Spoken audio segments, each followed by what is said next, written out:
Hi smart investors, this is my final video in the series where I talk about my experience trading options for the first month. If you haven't seen my previous videos, you can check them out here and here, where I spoke about resources and getting started, as well as my trade performance for the first month.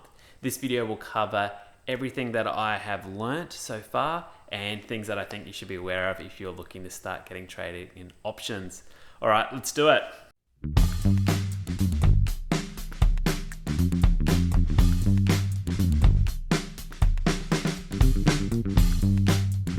I want to share some of these things which are kind of a bit outside the norm of what you might read in a book, but something that I've learnt just over the month that I've traded with options. Now, if you don't know about stocks and how the stocks function, you're not really going to grasp how options work. So definitely start to understand how stocks work and start trading stocks first before you pick up options. There is no pre-market or aftermarket, but you can use the stock's price to kind of work out where it's going to open. You're going to want to focus on defined loss strategies. What this means is that you understand exactly how much your maximum loss will be before you enter that trade. For me, on these call options, I knew that all the money that I put into that trade, that was my max loss, and it did hit that for two of the option contracts. You can also see a max profit as well, depending on your option strategy. So you could have like an infinite max loss and a capped profit. You need to work that out and understand that before you put the trade on to know exactly how much you're prepared to risk.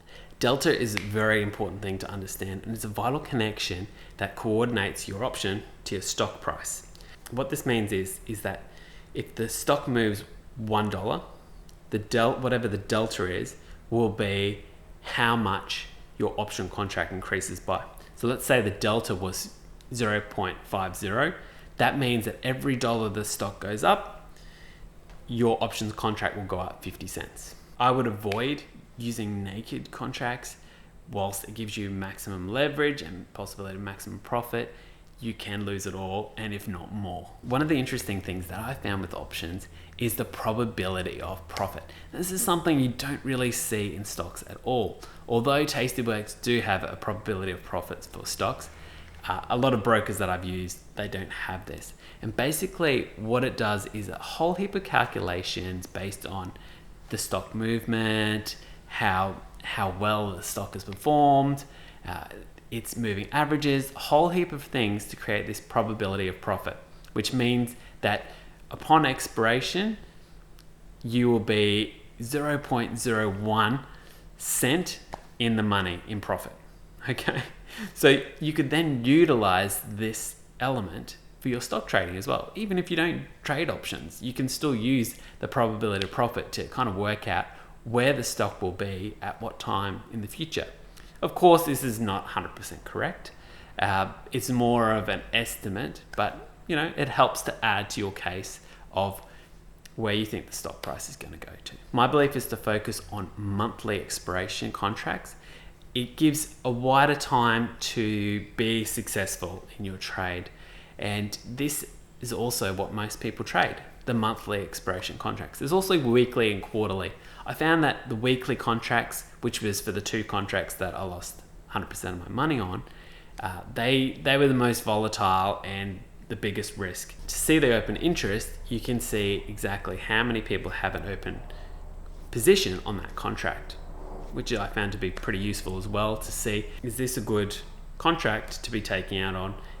Lots of other people getting this contract, am I going to be able to get out of this position as well? Some of the terminology I've spoken about in this video, I'm sorry if it's gone over your head. It's kind of just feels like the norm to me to be using some of these words like strike and expiration. Whilst you're starting, I would keep your option contracts to one, because one option contract is the equivalent of 100 shares. Going more than that could see that you blow up before you even really start. So keep your positions really small while you're starting out. When you're looking at the options chain, which is basically a collection of all the options contract for that specific company, you might see a little E that's kind of in between the lines in the options chain. This indicates that there's going to be an earnings release at this point. So if you wanted to avoid an earnings play, you would make sure that your options contract expires before the earnings. But of course, if you had a contract that is after the earnings, that doesn't mean you can't close out that position before the earnings event occurs. It's just something to take notice of. So depending on your risk level and whether or not you're going into an earnings play, just take notice of that, Lily. That'll help you out as well. Make sure you plan that options trade before you open the position. You want to know your max loss and your max profit before you start trading. That way you know the absolute worst position and obviously the best position for that trade. I know that's a lot to cover and kind of get your head around, especially if you're new to options, but I hope it helps you and your progress into becoming a successful options trader. That's the end of this little series. I hope you've enjoyed it, and if you have, give me a like and a subscribe. That would be awesome. And I look forward to seeing you guys in future videos. So keep up the trading and I hope you're successful. See you guys.